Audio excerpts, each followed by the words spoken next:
Blek, blek, blek. Suara langkah kaki yang begitu perlahan terdengar jelas di telinga Kanda.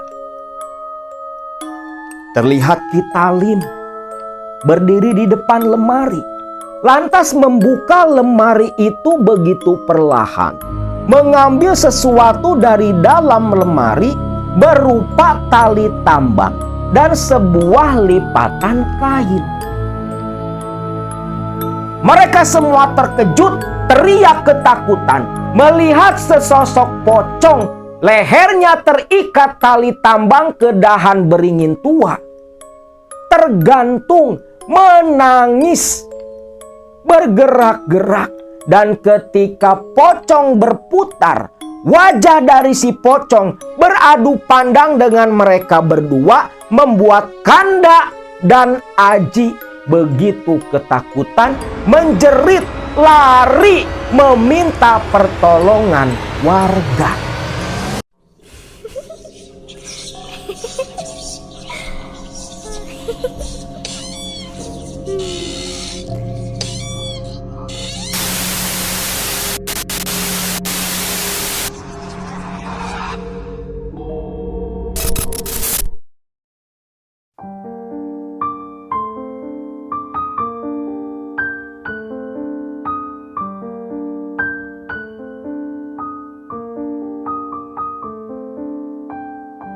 Assalamualaikum warahmatullahi wabarakatuh.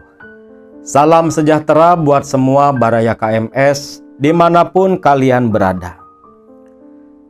Kali ini Akang membagikan sebuah kisah nyata tentang keberadaan lampor atau keranda terbang pada tahun 1970-an, di mana sosok lampor ini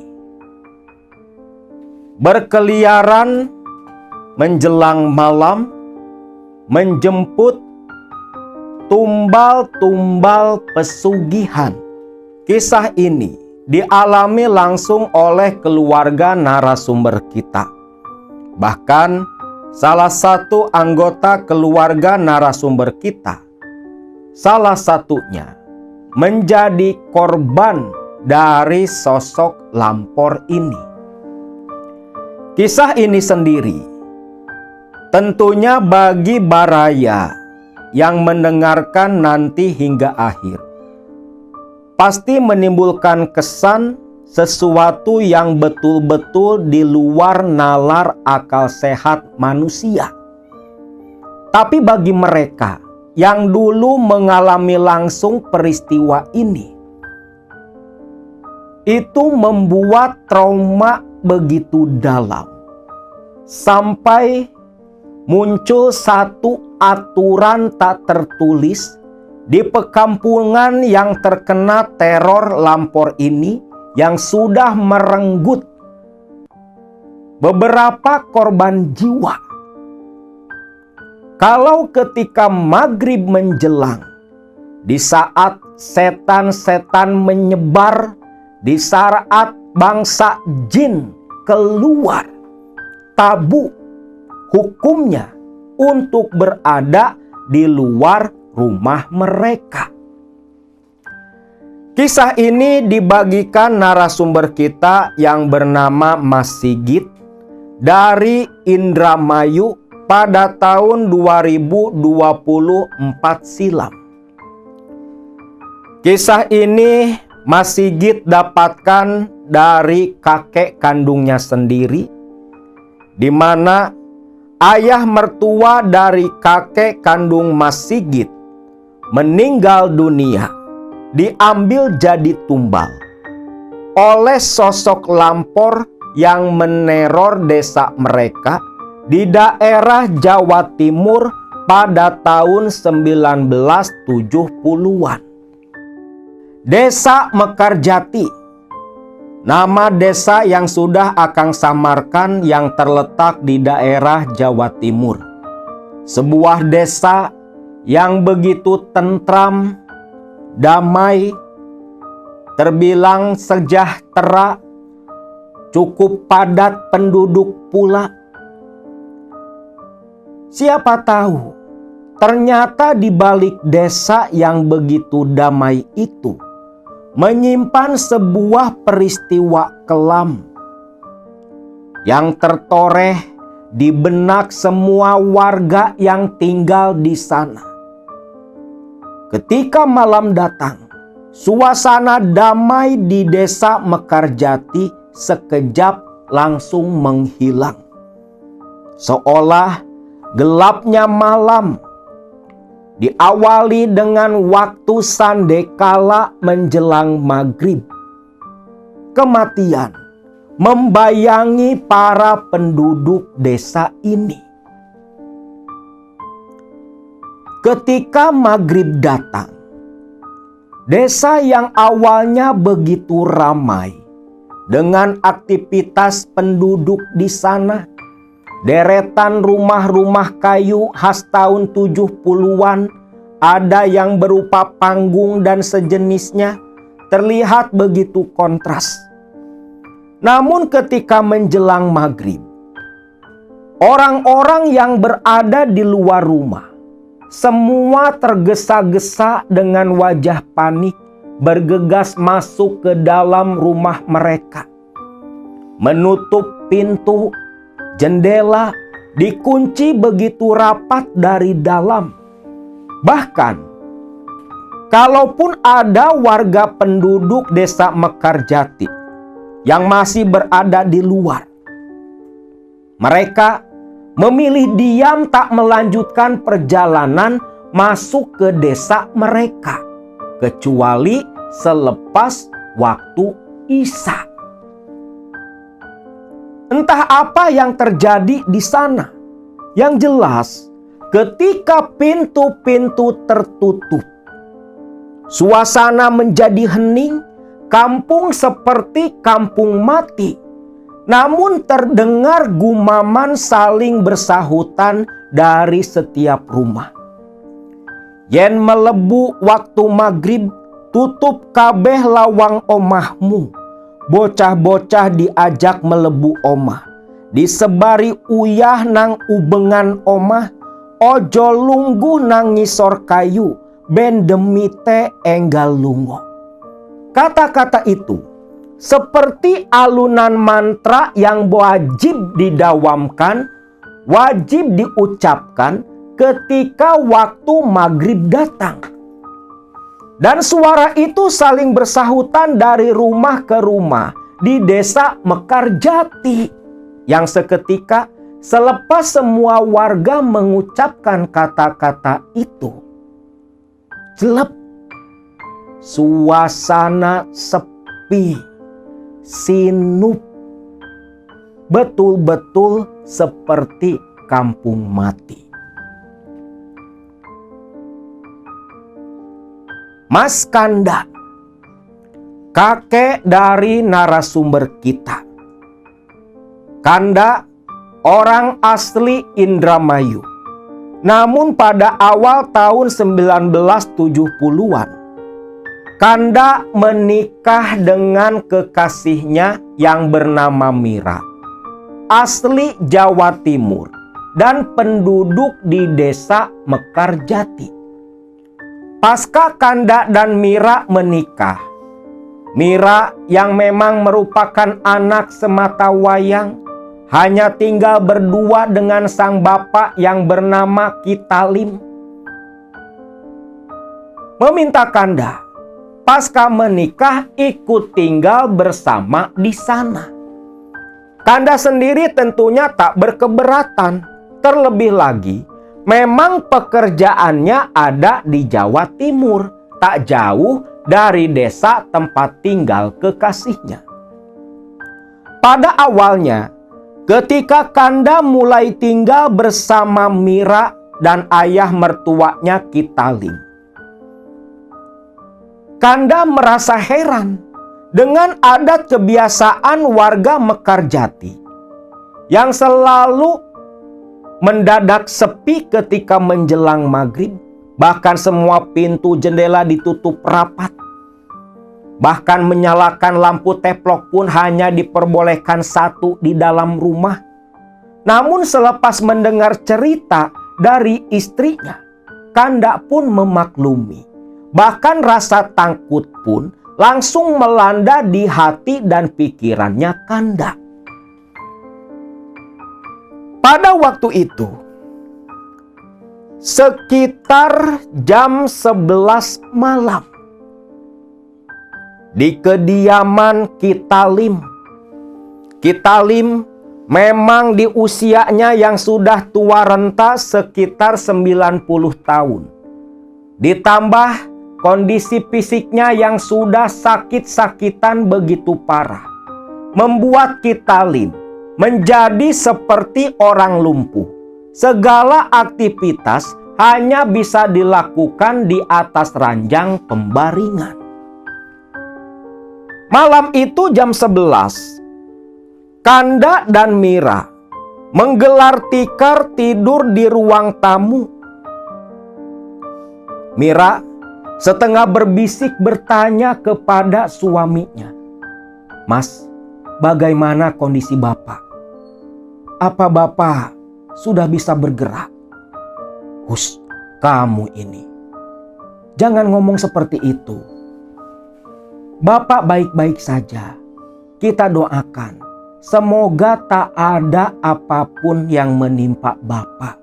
Semoga Bapak bisa sembuh seperti dulu," ucap Kanda setengah berbisik menjawab pertanyaan Mira. Mira pun terdiam mendapat jawaban dari sang suami. Lantas Mira menoleh ke arah kamar kecil tempat bapaknya tertidur lelap. Yang dimana selama beberapa bulan bapaknya itu persis seperti orang lumpuh yang hanya bisa berbaring di atas ranjang. Di tengah pembicaraan lirih pasangan suami istri ini, tiba-tiba dari arah kamar terdengar suara, "Nduk, nduk, nduk, nduk." Terdengar suara lirih Kitarim memanggil anak perempuannya. Tentunya di sini Mira dan Kanda lantas berdiri. Mira berlari bergegas menuju ke kamar bapaknya. "Ada apa, Pak? Ada apa? Ini Mira, Pak. Ini Mira." Namun Kitalim tak bersuara lagi, hanya menatap nanar dengan pandangan sayu ke arah sang anak. "Pak, Bapak yang kuat ya Pak, Bapak yang kuat." Mira memegang tangan kanan bapaknya itu. Sedangkan Kitalim hanya menatap sambil meneteskan air mata. "Pak, Bapak yang kuat. Bukannya Bapak ingin momong cucu dulu? Sebentar lagi Pak, sebentar lagi Mira bakal hamil. Mira bakal ngasih cucu buat Bapak. Bapak yang kuat ya Pak. Bapak harus kuat. Bapak harus sembuh dari penyakit Bapak." Kitalim tak ada tenaga lagi untuk mengeluarkan suara. Terlihat wajahnya seperti yang menahan rasa sakit teramat keras, teramat payah. Hanya mengernyitkan kening, meneteskan air mata. Lantas memaksa tersenyum untuk menenangkan Mira anaknya. Kanda yang berdiri di samping pintu kamar hanya menatap sendu kepada istri dan mertuanya itu. "Pak, Bapak yang tenang. Bapak yang kuat. Bapak harus punya keinginan untuk sembuh, Pak." Kitalim kembali tersenyum, lantas perlahan kembali memejamkan mata. Seketika di depan Kanda dan Mira, Kitalim kembali tertidur lelap, seolah yang barusan terjadi seperti igauan sekejap dari sosok Kitalim mertua Kanda. Lantas di sini Mira pun memilih tidur di atas tikar di samping ranjang sang bapak. Namun dikarenakan kamar yang begitu sempit, Kanda pun memilih untuk kembali ke ruang tamu, tidur di atas kursi. Singkat cerita, Kanda, Mira, dan Kitalim tertidur begitu lelap di rumah yang gelap. Lampu teplok sedari tadi sebelum tidur sudah Kanda matikan. Suasana begitu tenang. Namun, di tengah Kanda yang sedang tertidur malam itu, tiba-tiba Kanda mendengar suara langkah kaki yang berderit di atas lantai kayu papan. Blek, blek, blek. Suara langkah kaki yang begitu perlahan terdengar jelas di telinga Kanda. Mira, itu kamu, Mir? Ucap Kanda sambil tiduran di atas kursi. Namun tak ada jawaban. Malah langkah kaki itu terus berlanjut begitu perlahan. Suasana pun terasa tegang dan mencekam. Bulu kuduk Kanda mulai agak meremang. Ya Allah, itu suara siapa? Itu bukan suara langkahnya Mira, pikir Kanda. Lalu perlahan Kanda pun bangkit, duduk di kursi, menoleh kanan kiri di kegelapan ruang tamu. Perlahan Kanda berdiri, kembali memanggil-manggil Mira. Mira, itu kamu bukan Mira. Namun tetap tak ada jawaban. Sedangkan suara langkah kaki sudah terhenti. Karena begitu gelap, Kanda tak bisa melihat apa-apa. Melihat jari jemari pun tak bisa. Ketika Kanda berniat menuju ke kamar tempat tidur sang mertua, baru selangkah kaki berjalan, kembali lantai kayu papan berderit, suara langkah kaki terdengar kembali. Kanda mulai gemetar ketakutan, lantas dia duduk berjongkok. Fokuskan pandangan dan samar-samar Kanda melihat sosok manusia berjalan perlahan begitu santai, lantas berhenti tepat di depan sebuah lemari. Loh, itu kan Bapak. Bukannya Bapak nggak bisa bergerak, bukannya Bapak lumpuh. Tapi kok dia bisa jalan, pikir Kanda. Terlihat Kitalim berdiri di depan lemari, lantas membuka lemari itu begitu perlahan, mengambil sesuatu dari dalam lemari berupa tali tambang dan sebuah lipatan kain. Dalam pandangan Kanda, Kitalim kembali menutup lemari, berjalan berbalik kembali menuju ke arah kamar, menenteng tali tambang dan lipatan kain. Masuk ke kamar, naik ranjang, dan kembali tertidur begitu lelap. Kitalim yang kembali tidur di dalam kamar menyisakan 1000 pertanyaan di dalam kepala Kanda. Aneh, udah beberapa bulan Bapak lumpuh.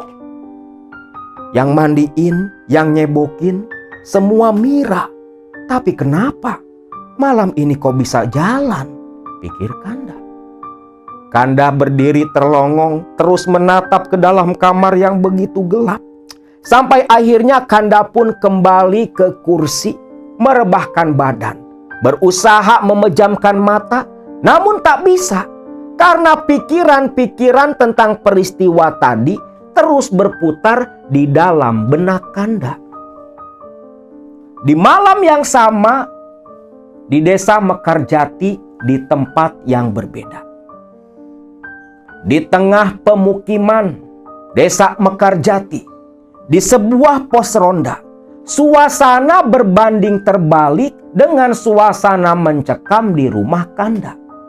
Di pos ronda, ada 4 orang warga yang sedang asik bermain kartu.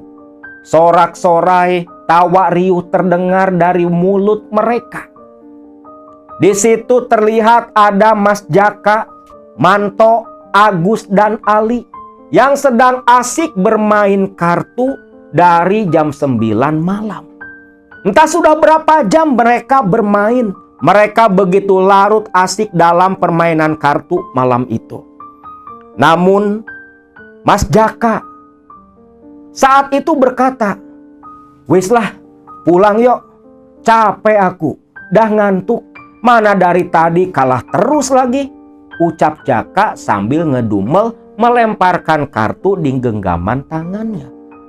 "Alah Jak, jangan dulu pulang lah. Baru juga main. Nih kartu lagi bagus nih. Jangan pulang lah. Lanjut aja dulu," ucap si Manto. Jaka pun dengan terpaksa mengikuti keinginan kawannya. Namun selepas 2 putaran bermain kartu, Jaka ini sudah nggak kuat lagi menahan rasa kantuk. "Wis lah, aku pamit pulang dulu lah. Wis ngantuk, rak tahan." "Yo wis lah, pulang sana. Hati-hati di jalan," ucap si Manto. Mas Jaka pun turun dari pos ronda, berjalan sendiri pulang ke rumahnya. Nah, jalan menuju ke rumah tempat tinggalnya itu melewati sebuah pohon beringin besar, pohon beringin tua, yang memang tepat tumbuh di tengah desa Mekarjati. Konon katanya, beringin tua ini sudah ada tumbuh di sana jauh sebelum tempat itu menjadi pemukiman manusia. Pohonnya besar bukan main. Akar-akar gantungnya sudah pada menyentuh tanah, menunjukkan usia yang memang sudah begitu tua. Ketika Jaka berjalan sendiri mendekat ke arah pohon beringin, bulu kuduk Jaka meremang. Jaka sempat terdiam. Dia mencium aroma kembang melati dan bau kemenyan yang begitu menyengat. Aneh, bau melati dan bau kemenyan. Bau ini dari mana? Pikir Jaka. Pikiran Jaka udah kemana-mana nih. Ih, amit-amit. Jangan-jangan ada dedemit, pikir Jaka. Jaka pun bergegas berlari mau menjauh dari pohon beringin tua. Namun baru beberapa langkah, beberapa meter menjauh, Jaka kembali diam saat mendengar suara tangisan seorang laki-laki. Loh, siapa yang nangis jam segini? Jaka pelingak-pelinguk, menatap kanan kiri ke sekitar tempat dia berdiri, mencari-cari sumber tangisan itu. Tangisan yang begitu memilukan, tangisan yang begitu menyayat hati. Penasaran, Jaka berjalan mendekat mengikuti arah suara tangis yang ternyata berasal dari balik pohon beringin. Dengan langkah perlahan mengendap-endap tak menimbulkan suara, Jaka mendekat ke pohon beringin tua. Dan ketika menoleh ke balik pohon beringin, saat itulah Jaka terkejut, mata melotot, mulut menganga, tubuh gemetar. Jaka melihat sesosok pocong tergantung dengan tali mengikat leher di dahan pohon beringin tua. Yang pocong itu ketika berbalik menatap ke arah Jaka sambil menangis, membuat Jaka begitu ketakutan. Wajah si pocong mirip Kitalim, salah satu warga mereka. Di sini dengan terbata-bata Jaka menunjuk ke arah pocong. pocong. Jaka pun lantas berlari ngabret tunggang langgang pulang ke rumah tempat tinggalnya. Tiba di depan rumahnya, Jaka menggedor-gedor pintu. Ijah, buka pintunya, Jah. Buka pintunya. Ijah yang tertidur lelap langsung terbangun berlari panik mendengar suara suaminya. Pintu dibuka. Loh. Ada apa, Mas? Ada apa? Jah. Pocong. Pocong apa? Tutup dulu pintunya. Tutup pintunya. Mas minta air, Jah. Jaka langsung duduk di kursi. Ijah membawa air dari dapur, dia sodorkan ke suaminya. Jaka menenggak habis air putih di gelas. Lantas Ijah kembali bertanya, pocong apa, Kang? Pocong di mana? Itu, Jah. Barusan Akang lihat pocong tergantung di pohon beringin tua. Pocongnya Kitalim, Jah. Hah? Kitalim? Kitalim kan masih hidup, Kang. Masih ada. Gak tahu, Jah. Gak tahu. Akang juga bingung, Jah. Apa sebaiknya kita kasih tahu si Kanda? Kita kasih tahu warga? Jangan, Kang. Jangan. Apa Akang lupa peristiwa 2 tahun lalu? Kalau sampai masalah ini Akang ceritakan, bisa-bisa warga kampung kita semua resah. Bisa-bisa semua ngungsi dan pergi seperti dulu. Sebaiknya kita simpan diam-diam. Kecuali kalau ada orang lain yang mengalami hal serupa. Ucap Ijah dengan tegas menasehati suaminya agar tidak menceritakan pengalamannya malam itu. Di sini Jaka selepas mendengar nasihat dari istrinya, dia pun mengangguk. Lantas bersama Ijah bergegas ke kamar tidur beristirahat malam itu.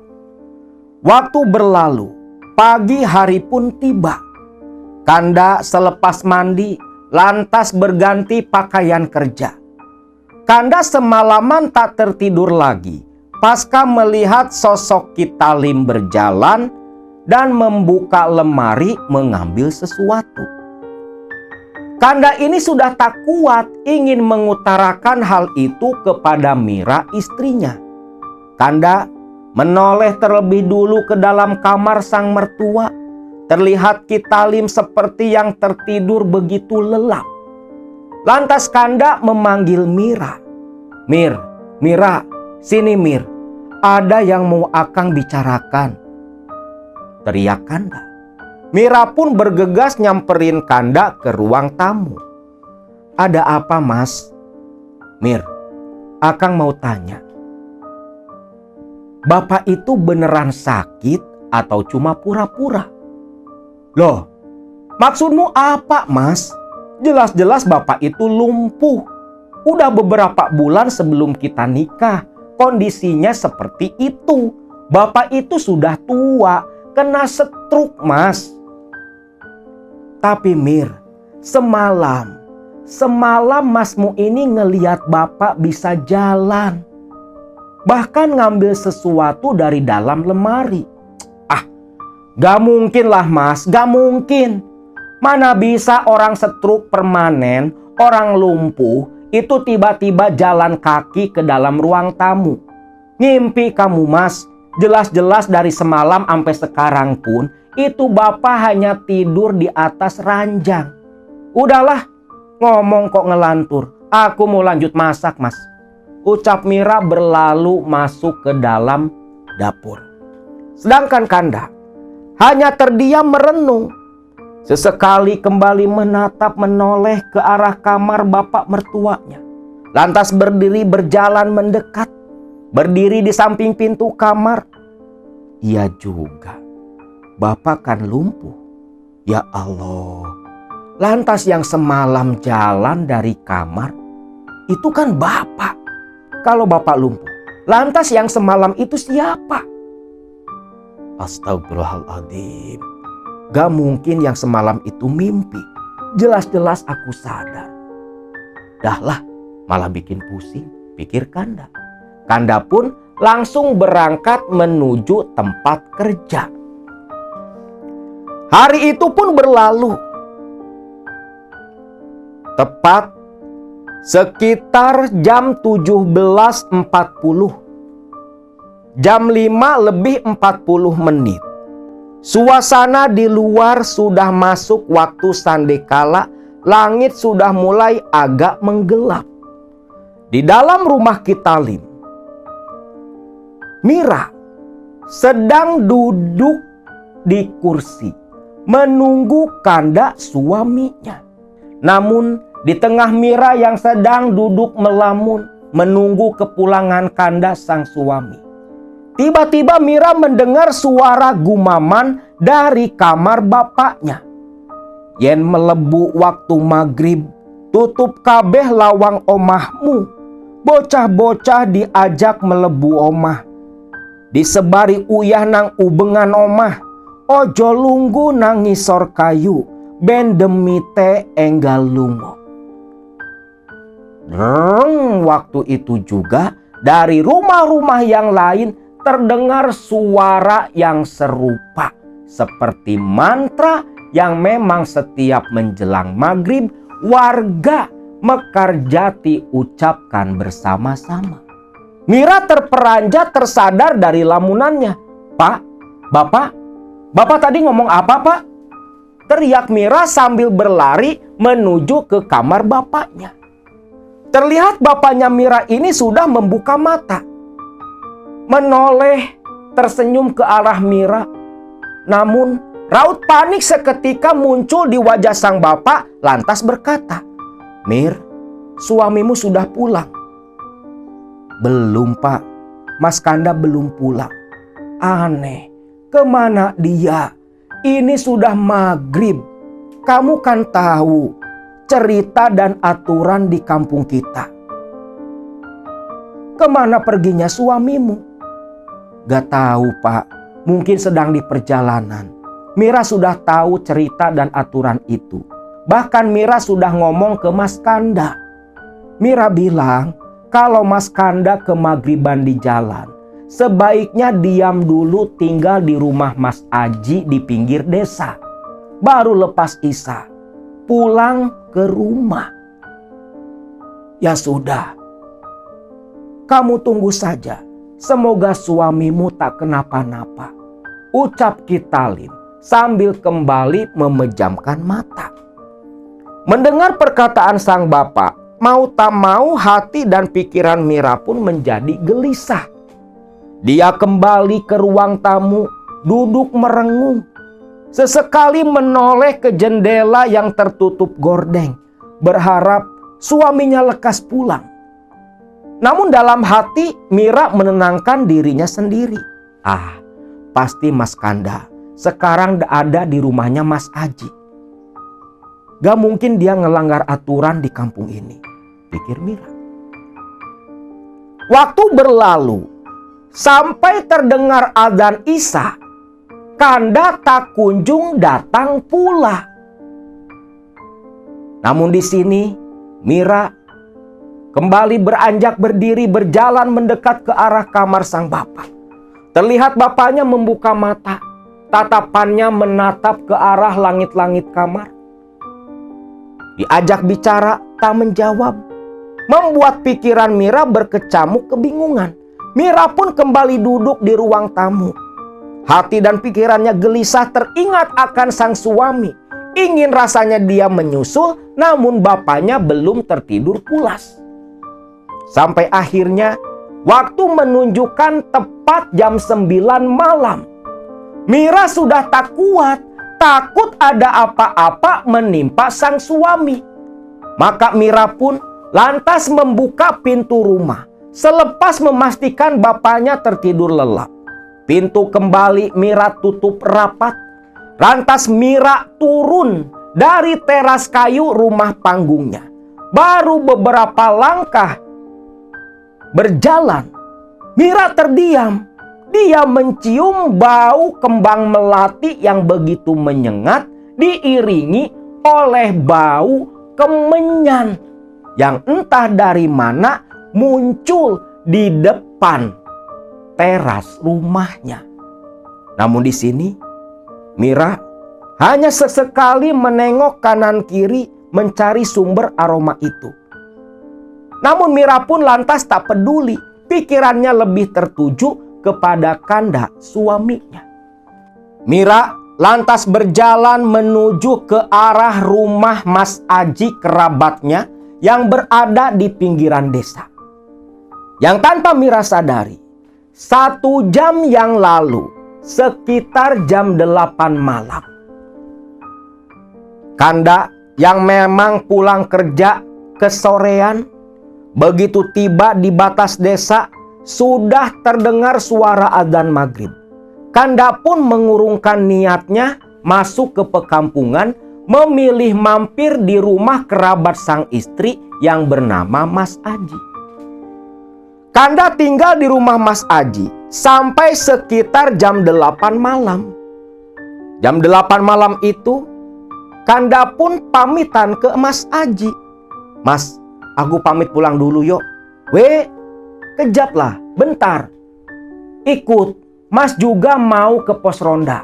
Malam ini kan Mas Aji bagian ronda, ucap Aji kepada Kanda. Sekalian mau nengok Kitalim. Kondisinya sekarang bagaimana? Ya gitulah Mas, masih seperti biasa, hanya bisa melakukan aktivitas di atas ranjang. Yo wis lah, namanya orang lumpuh, sudah tua juga. Mas cuma pesen kamu dan Mira yang sabar mengurus Kitalim, ucap Aji. Lalu Aji dan Kanda berjalan kaki bersama menuju ke rumahnya Kanda.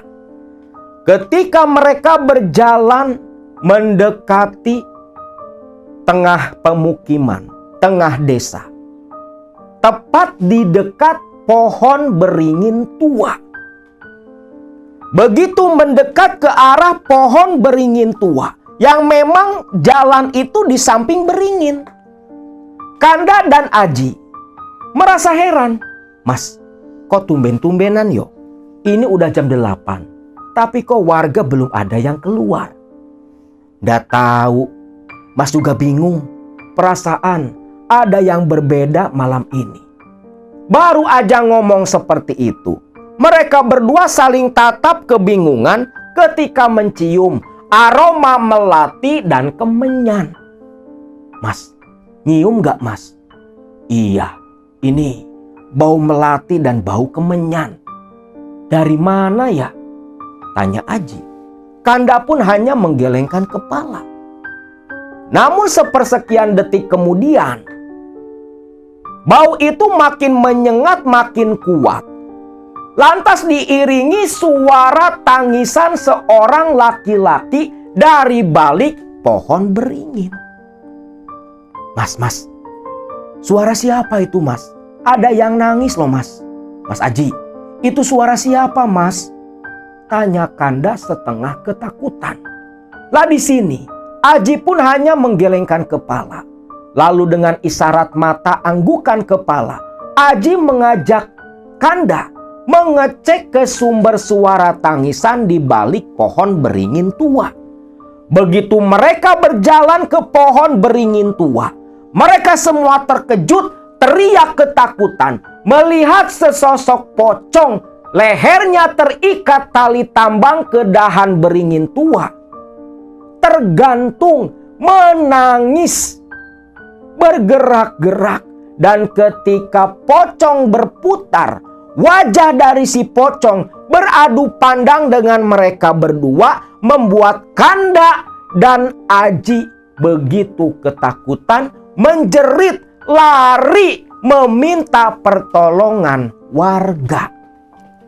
Mereka berdua melihat dengan jelas pocong yang tergantung di dahan pohon beringin tua itu adalah sosok Kitalim, bapak mertua Kanda. Suara teriakan Aji dan Kanda yang berlari meminta tolong membuat warga keluar dari rumah termasuk salah satunya Mas Jaka.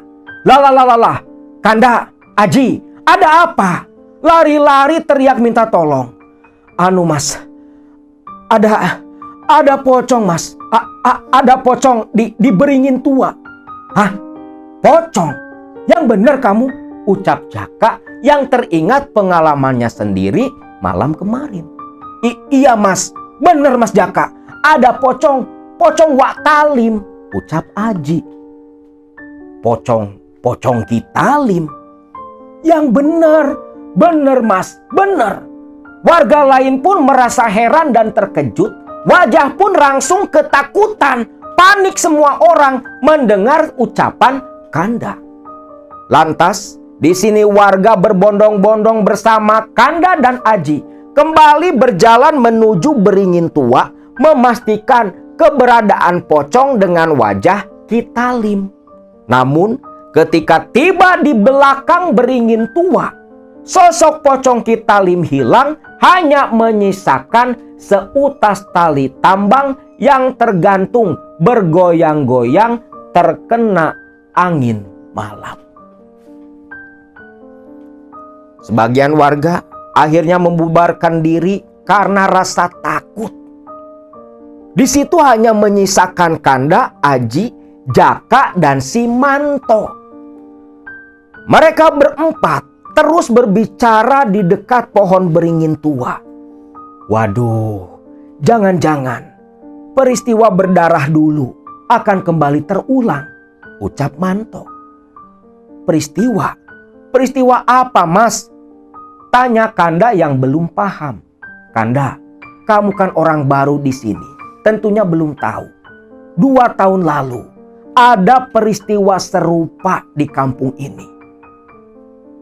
Ada penampakan sosok pocong tergantung di pohon beringin. Yang padahal sosok yang tergantung itu masih hidup.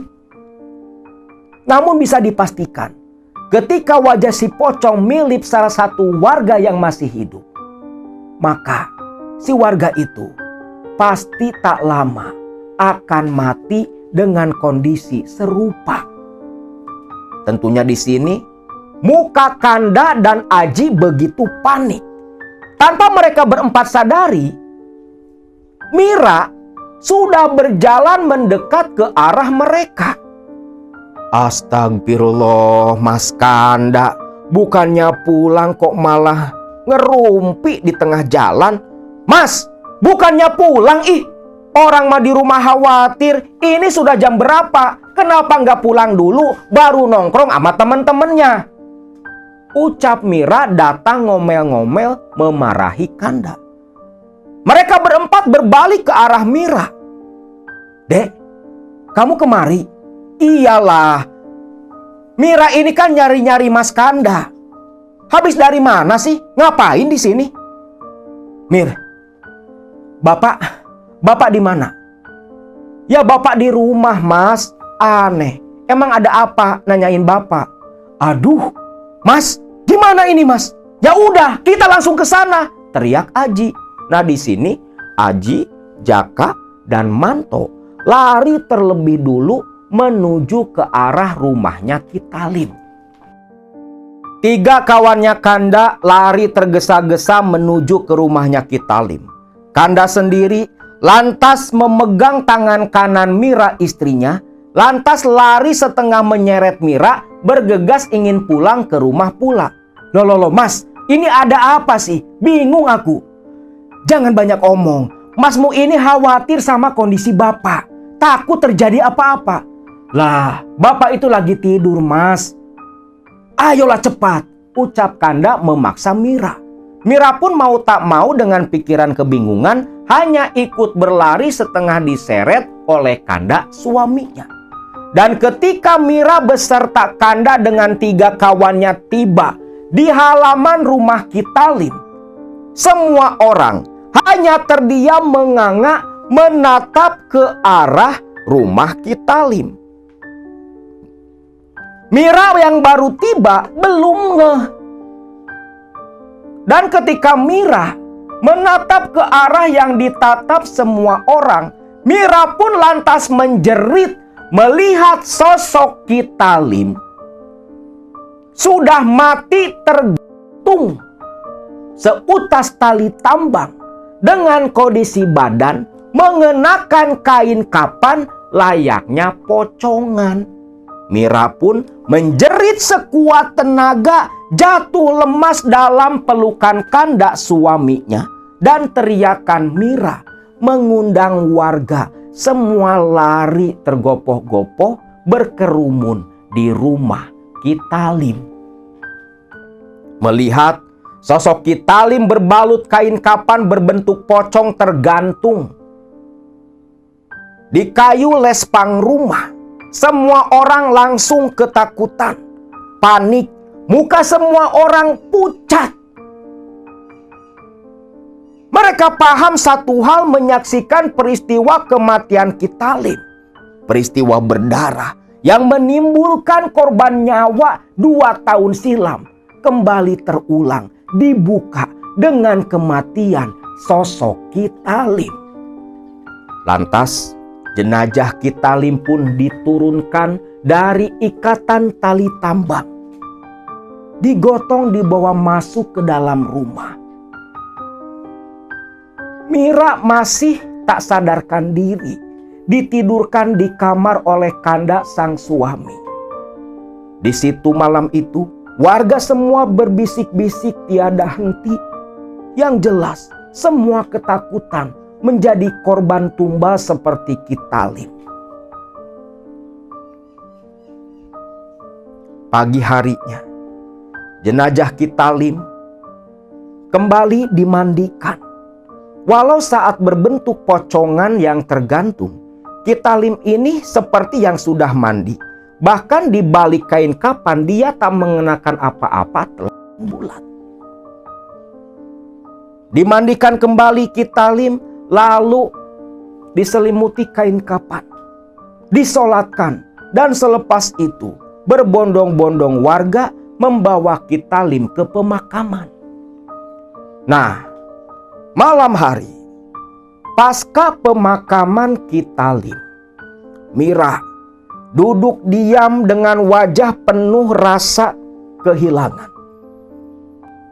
Dia pun bertanya kepada kanda suaminya, "Mas, sebenarnya sebelum Bapak meninggal, kamu itu lagi di mana?" "Mir, sebelum Bapak meninggal, Mas ini diam dulu di rumahnya Mas Aji. Waktu Mas dan Mas Aji jam 8 malam mau kemari, mau pulang ke rumah. Mas ngelihat sosok Bapak jadi pocong tergantung di pohon beringin. Jadi sebelum Bapak meninggal, Mas ngelihat Bapak sudah mati jadi pocong tergantung di beringin tua." "Iya Mir, Mas Aji yang jadi saksi." "Gak mungkin Mas, gak mungkin. Ini pasti ada dalang di balik kematian Bapak. Gak mungkin Bapak pakai kain kapan sendiri." "Iya Mir, Mas juga paham. Kamu masih inget enggak? Malam lalu Mas ngeliat Bapak jalan keluar dari kamar dan mengambil tali tambang serta lipatan kain dari lemari. Apa mungkin itu tali dan kain kapan yang Bapak gunakan?" Di sini Mira menggelengkan kepala karena seingat dirinya dia tak menyimpan kain kapan di dalam lemari dan gak ada kain kapan di rumah mereka. "Sudahlah Mir, jangan terlalu dipikirkan. Sebaiknya kita tidur," ucap kanda kepada Mira istrinya. Esoknya, Mira dan kanda serta beberapa kerabat membereskan bekas tahlilan sore hari. Jam 4 sudah beres, para kerabat semua pamitan pulang karena takut kemagriban. Waktu itu, Mira masih tetap membahas dan menebak-nebak siapa di balik dalang kematian bapaknya dan peristiwa kelam 2 tahun yang silam. Namun sayang, ucapan mereka terpotong oleh suara azan maghrib. Kanda bergegas menutup pintu, dia kunci dari dalam. Jendela pun sama, semua ditutup rapat. Gordeng ditutup pula, lampu teplok dinyalakan, hanya satu di tengah rumah membuat suasana begitu temaram. Sudahlah, Mas capek, Mas mau istirahat. Besok subuh, Mas sudah harus berangkat ke tempat kerja. Mira pun hanya mengangguk saja. Kanda pergi ke kamar terlebih dulu. Langsung terdengar suara ngorok, pertanda Kanda tertidur begitu lelap. Sedangkan Mira, malam itu tak ada rasa kantuk yang datang ke dirinya. Mira melamun melek semalaman, tak ada teman bicara. Mau keluar tak berani karena belum jam 8 malam. Sampai akhirnya sekitar jam setengah 9, Mira menyeduh kopi, lantas keluar duduk di teras kayu rumah panggungnya. Di sini Mira duduk melamun sambil menikmati kopi yang dia buat. Sambil terkenang pula masa-masa lalunya bersama bapaknya ketika masih hidup. Namun di tengah lamunannya Mira, tak sengaja pandangan Mira tertuju ke arah kegelapan di depan rumah. Yang saat itu Mira melihat ada 5 orang berpakaian putih memikul keranda berjalan menjauh dari depan rumah Mira. Loh, ada yang mati. Siapa? Mas, Mas! Teriak Mira memanggil ke-5 orang pemikul keranda. Namun ke-5 orang itu terus berjalan, tak memperdulikan suara panggilannya Mira. Penasaran, Mira pun turun dari rumah panggungnya, pakai sendal jepit, setengah berlari mengikuti si para pemikul keranda ini. Namun anehnya, berlari sekuat apapun, Mira tak bisa menyusul mereka. Seolah jarak antara pemikul jenazah dengan Mira tak kunjung menyempit juga. Jaraknya tetap sama. Sampai akhirnya Mira tak terasa berlari sudah sampai di tengah desa. Tak jauh dari pohon beringin tua. Di sini Mira kehilangan jejak. Jelas sekali tadi dia melihat 5 orang yang memikul keranda tepat berjalan lewat di beringin tua. Namun ketika Mira tiba di sana, hilang entah kemana. Di sini Mira pun menoleh kanan kiri, mencari-cari keberadaan para pemikul keranda.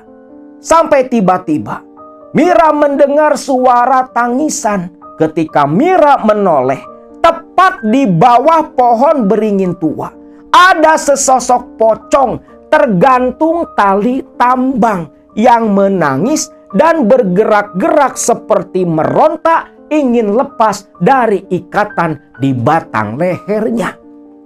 Mira terkejut dengan bau kemenyan dan melati yang menyengat dari tubuh si pocong.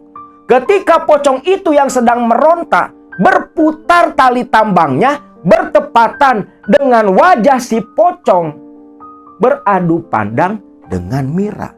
Di sini Mira pun menjerit karena wajah si pocong itu tak lain adalah Mas Aji, kerabatnya sekaligus rekan kerja Kanda suaminya. Lah di sini jeritan Mira pun membuat warga berlarian menuju ke beringin tua.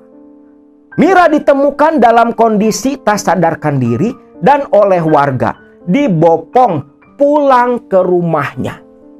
Kanda terbangun, dia terkejut dan khawatir melihat sang istri yang pingsan beserta beberapa warga yang datang mengantar.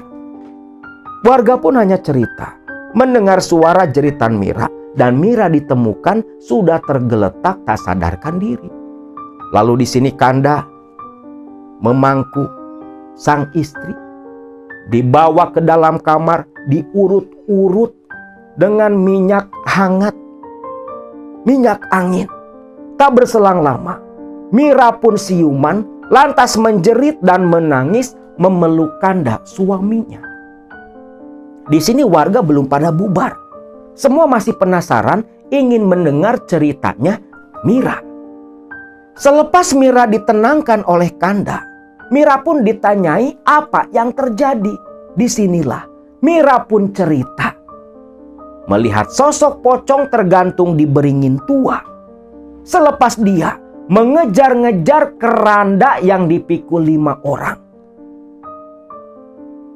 Dan sosok pocong itu yang tergantung di beringin tua tak lain adalah Aji, kerabatnya. Mendengar kalau pocong yang tergantung tak lain adalah Aji, membuat warga semua panik, lantas bergegas lari menuju ke rumah Aji di batas desa. Dan yang terjadi ketika warga tiba di sana, semua terbelalak tak percaya melihat Aji tergantung di depan rumah dengan tubuh memakai kain kafan seperti pocong, persis seperti apa yang terjadi kepada Kitalim beberapa malam yang lalu. Dan disinilah warga Mekarjati semakin yakin pula kalau teror Lampor 2 tahun lalu kembali datang menimpa kampung mereka. Selepas kematian Aji, di sini Kanda dan Mira semakin ketakutan. Bukan hanya mereka berdua, warga Mekarjati yang lain pun sama takutnya. Akhirnya Kanda memutuskan mengajak Mira untuk ikut dengan dirinya pulang ke Indramayu, ke tanah kelahirannya, meninggalkan desa Mekarjati yang selalu dilanda teror kematian yang sudah menewaskan bapak mertua Kanda. Mira pun setuju karena dia takut menjadi korban selanjutnya seperti bapak dan Mas Aji, kerabatnya. Mira pun ikut dengan Kanda pindah ke Indramayu, menjual rumah yang ada di sana, dan hingga akhir hayatnya Mira tak pernah lagi menginjakan kaki di Mekarjati, tanah kelahirannya yang selalu dilanda teror kematian berantai setiap 1000 hari sekali. Jadi ternyata teror kematian berantai di mana orang-orang mati yang isyaratnya pocong tergantung di pohon beringin tua dan ditemukan dalam kondisi mati tung tali tambang mengenakan kain pocongan. Itu terjadi selama 1000 hari, kurang lebih 2 tahun 9 bulan lamanya. Dan selepas itu situasi kembali normal. Dan ketika ada penemuan lagi pocong tergantung di pohon beringin, itu menjadi awal kematian berantai menimpa kembali desa Mekarjati. Hingga detik ini, peristiwa kematian berantai itu tetap menjadi misteri, dalang di balik pesugihan Lampor penjemput nyawa. Tumbal pocong-pocong gantung belum ditemukan hingga cerita ini Akang bagikan.